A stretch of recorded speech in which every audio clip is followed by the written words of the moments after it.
The Lord be with you. And with your spirit. A reading from the Holy Gospel according to Matthew. Glory to you, O Lord. Some Pharisees approached Jesus and tested him, saying, "Is it lawful for a man to divorce his wife for any cause whatever?" He said in reply, "Have you not read that from the beginning the Creator made them male and female and said, 'For this reason a man shall leave his father and mother and be joined to his wife, and the two shall become one flesh'? So they are no longer two, but one flesh. Therefore, what God has joined together, man must not separate." They said to him, "Then why did Moses command that the man give the woman a bill of divorce and dismiss her?" He said to them, "Because of the hardness of their hearts. Moses allowed you to divorce your wives, but from the beginning it was not so. I say to you, whoever divorces his wife unless the marriage is unlawful and marries another commits adultery." His disciples said to him, "If that is the case of a man with his wife, it is better not to marry." He answered, "Not all can accept this word, but only those to whom that it is granted as a gift. Some are incapable of marriage because they were born so. Some they were made so by others. Some because they have renounced marriage for the sake of the kingdom of heaven.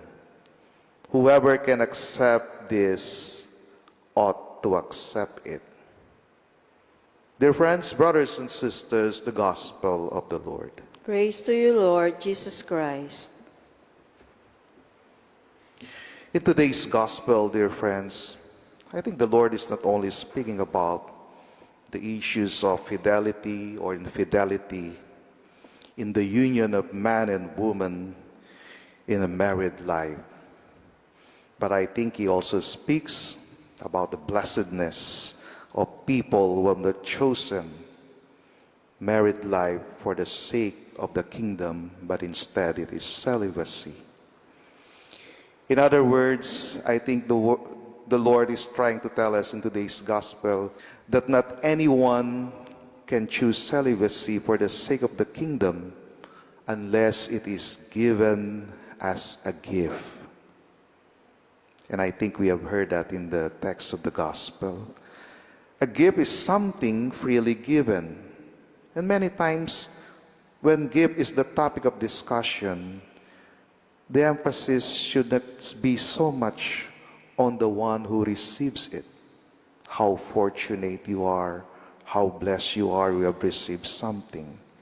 But I think the one being given emphasis also on the one who grants it. The giver, how generous he is, how faithful he is in giving that gift and letting the receiver persevere till the end because of that gift. That is why if the life of celibacy, who took a vow in religious life as a priest or a religious person for the sake of the kingdom, will persevere till the end, not so much on his own effort, but on the grace of God who had given him a gift of celibacy. That's why when we take our vows, when we were ordained, or we took our vow of celibacy in religious life, I think that is not the end. It's not the be-all, end-all of things. Why? Because that is only the beginning, wherein you need more God's grace, that you may be faithful and persevere till the end. If you take your vow, especially of celibacy and of religious life, to be a gift coming from God. You will not persevere in it unless the giver of that gift sustains you. That's why when we were ordained, we are always being told, and I think this is the best advice we get. It's the more we need God's grace, it's the more that we need the blessing of God, the giver of that gift of celibacy and priesthood, that we may persevere till the end. And I think that's the very life of the saint whose memorial today we celebrate, a modern-day martyr, Saint Maximilian Kolbe. And I think it was not easy for him to choose to be part of that firing squad, choose death in order to save another prisoner who is needed by his family.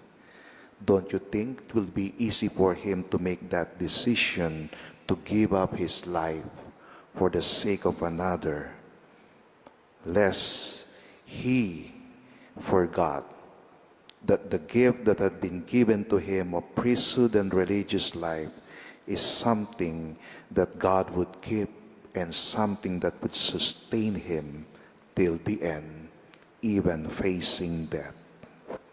And on the other hand, dear friends, I think married life is also a gift. The perseverance of couple who have made a vow that they will love one another till the end would not rest alone on their own efforts, but on the grace given by the giver of that gift, and that is God. That's why when man and woman are married and receive the sacrament of holy matrimony, it is always being said, and they are always being advised.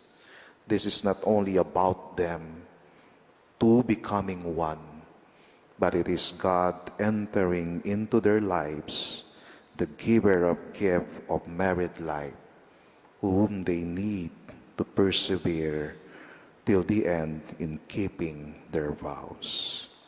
And so, dear friends, whichever state of life we may choose, to become celibate for the sake of the kingdom, to choose priesthood, to choose married life, always remember these states of life, these forms of life, as God's gift to us. And we should always remember and be mindful of the blessing that God gives us and how we need them, that we may persevere in that call and in that gift till the end.